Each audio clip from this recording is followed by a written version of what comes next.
Hello students, आज हम देख रहे हैं क्लास 5 चैप्टर 9 एक्सरसाइज 9.7।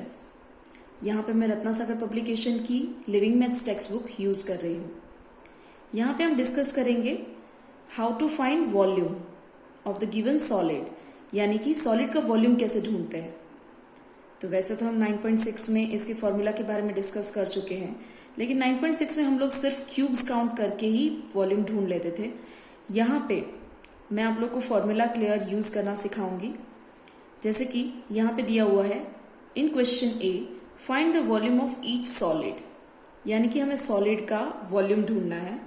लेकिन मैं यहाँ पे सबसे पहले टेक्स्ट बुक में हमें कैसी फिगर दी है सॉलिड्स की वो दिखा देती हूँ। सो यहाँ पे है मेरी टेक्स्ट बुक, जिसमें क्वेश्चन ए में आपको दिख रहा है कि डिफरेंट सॉलिड्स यहाँ पे दिए हुए हैं और उसकी लेंथ, ब्रेथ एंड हाइट भी हमें दे दी गई है। जैसे कि ये क्यूबॉइडल शेप है और उसकी लेंथ है 8 सेंटीमीटर, ब्रेथ है 6 सेंटीमीटर एंड हाइट है 4 सेंटीमीटर। तो जैसे कि हम जानते हैं कि वॉल्यूम का फॉर्मूला होता है length multiply by breadth multiply by height, यानी कि इन तीनों का मल्टीप्लिकेशन करने से हमें इस पूरे क्यूबॉइड शेप का वॉल्यूम मिल जाएगा। आप सबको पता है कि वॉल्यूम का मतलब होता है कि इस क्यूबॉइड में, यानी कि बॉक्स के अंदर कितनी जगह है, उसके अंदर हम कितनी चीजें भर सकते हैं, मतलब कितना स्पेस है उसके अंदर, उसे बोलते हैं उसका वॉल्यूम। ओके, सेम वैसे ही यहाँ पे भी जो फिगर है उसके अंदर लेंथ, ब्रेथ एंड हाइट दी हुई है। ये क्यूब शेप है, क्यूबिकल बॉक्स है, तो जिसकी वजह से उसकी लेंथ, ब्रेथ एंड हाइट तीनों सेम है। तो यहाँ पे भी हमें length multiply by breadth multiply by height करनी है, जिससे हमें पता चल जाएगा कि इस बॉक्स के अंदर कितना स्पेस कवर हुआ है, राइट, कितना वॉल्यूम कवर हुआ है।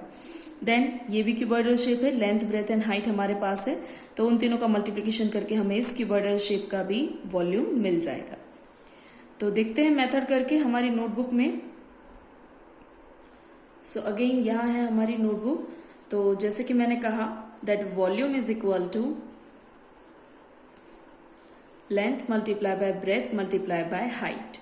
यहाँ पे लेंथ है 8 सेंटीमीटर, जैसे कि हम लोगों ने देख के रखा है कि हमारी फिगर में, यानी कि हमारी टेक्स्ट बुक के अंदर जो फिगर है उसमें लेंथ, ब्रेथ एंड हाइट हमें शो किया हुआ था, जो मैंने यहाँ पे लिख के रखा है।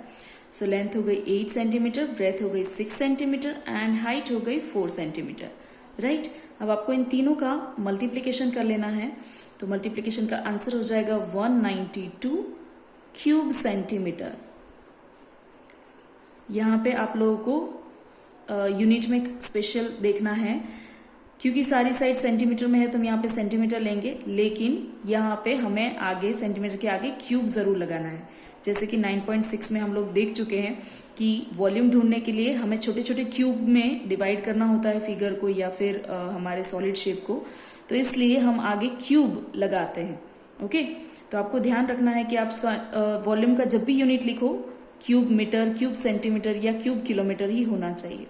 ओके, तो इस तरह से मेरा फर्स्ट सम सॉल्व हो गया फॉर्मूला के साथ। सिमिलरली वैसे ही सेकंड एंड थर्ड फिगर की भी मैंने लेंथ, ब्रेथ एंड हाइट लिख के रखी है और उसका वॉल्यूम ढूंढ लिया है फॉर्मूला की हेल्प से।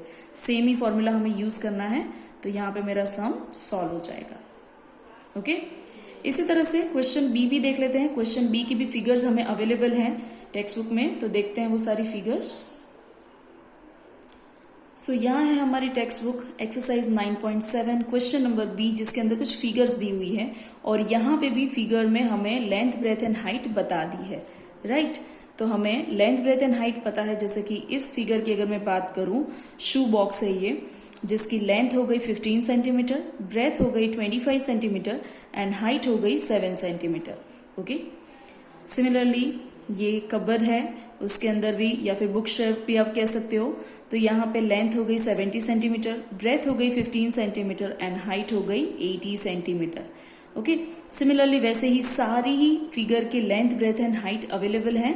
तो अब इसका यूज करके हम लोग फॉर्मूला की हेल्प से नोटबुक में इसके वॉल्यूम ढूंढ लेते हैं। ओके, तो देखते हैं हमारी नोटबुक में। सो यहाँ है हमारा question B, find the volume of each object, और जिसमें फर्स्ट फिगर का हमने length, breadth and height figure में से देखकर लिख लिया है कि लेंथ है 15 सेंटीमीटर, ब्रेथ है 25 सेंटीमीटर एंड हाइट है 7 सेंटीमीटर। देन वॉल्यूम का formula L multiply by B multiply by H का यूज करके मैंने उसका वॉल्यूम ढूंढ लिया है। सिमिलरली वैसे ही, क्योंकि ये क्वेश्चन ए की तरह ही है, तो मैंने सारे ही सम सॉल्व करके रखे हैं, आप लोगों को भी प्रैक्टिस करनी है।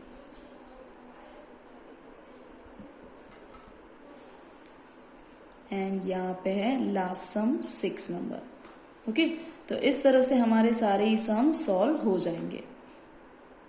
अब देखते हैं क्वेश्चन सी, जिसमें हमें क्यूब शेप्स के बारे में बात करनी है, तो देखते हैं। यहाँ पे है हमारा क्वेश्चन नंबर सी, जिसमें हमसे कहा है find the volume of cubes with the following sides. यानी कि साइड हमें बता दी है और हमें पता है कि क्यूब की तीनों साइड यानी कि length, breadth and height same ही होती है, इसलिए यहाँ पे एक ही साइड का मेजरमेंट दिया है 4 सेंटीमीटर, राइट। तो अगर हमें वॉल्यूम ढूंढना है तो हम वॉल्यूम का फॉर्मूला लग देंगे। वॉल्यूम ऑफ क्यूब होता है side multiply by side multiply by side, क्योंकि उसकी लेंथ, ब्रेथ एंड हाइट तीनों सेम ही है, इक्वल टू दिस साइड, इस वजह से हम लेंथ, ब्रेथ एंड हाइट अलग अलग ना लिख के side multiply by side multiply by side इस तरह से उसका फॉर्मूला लिखते हैं। ओके, देन यहाँ पे 4 मल्टीप्लाई बाय 4, जिस तीनों का मल्टीप्लीकेशन हो जाएगा 64 क्यूब सेंटीमीटर। ओके, तो इस तरह से ये क्वेश्चन सॉल्व हो जाएगा। सिमिलरली बाकी सारे क्यूब्स की भी साइड्स बताई हुई है और मैंने वही फॉर्मूला का यूज करके बाकी सारे क्यूब के वॉल्यूम्स ढूंढ के रखे हैं, तो आप लोगों को भी प्रैक्टिस करनी है यहाँ पे। यहाँ है हमारा लास्ट क्यूब जिसे मैंने सॉल्व करके रखा है। तो इस तरह से क्वेश्चन सी भी आप लोग पूरा खुद से सॉल्व कर सकते हो। अब देखते हैं क्वेश्चन डी, जिसके अंदर क्यूबॉइडल शेप की वापस से बात की है, तो देख लेते हैं एक बार वो भी। यहाँ है क्वेश्चन डी, जिसमें हमसे कहा है find the volume of the cuboids with the following length, breadth and height. अब की बार हमें फिगर नहीं बताई है, बल्कि direct length, breadth and height बता दी है और हमें वापस अपने फॉर्मूला का यूज करके वॉल्यूम फाइंड करना है। जैसे कि फर्स्ट नंबर में दिया है length is equal to 18 centimetre, breadth is equal to 10 centimetre and height is equal to 6 centimetre. Volume is equal to length multiply by breadth multiply by height. Formula का use करके मैंने sum solve कर दिया है। Okay, बिल्कुल question ए और B की तरह। तो इस तरह से मैंने सारे सम्स यहाँ पे भी सॉल्व करके रखे हैं एंड आप लोगों को सेम फॉर्मूला का यूज करके इन सम्स की प्रैक्टिस करनी है। यहाँ पे है हमारा लास्ट सम इस एक्सरसाइज का। यहाँ पे हमारी एक्सरसाइज कंप्लीट हो रही है, तो आप लोगों को भी सारे सम्स की प्रैक्टिस करनी है। Okay, so thank you everyone.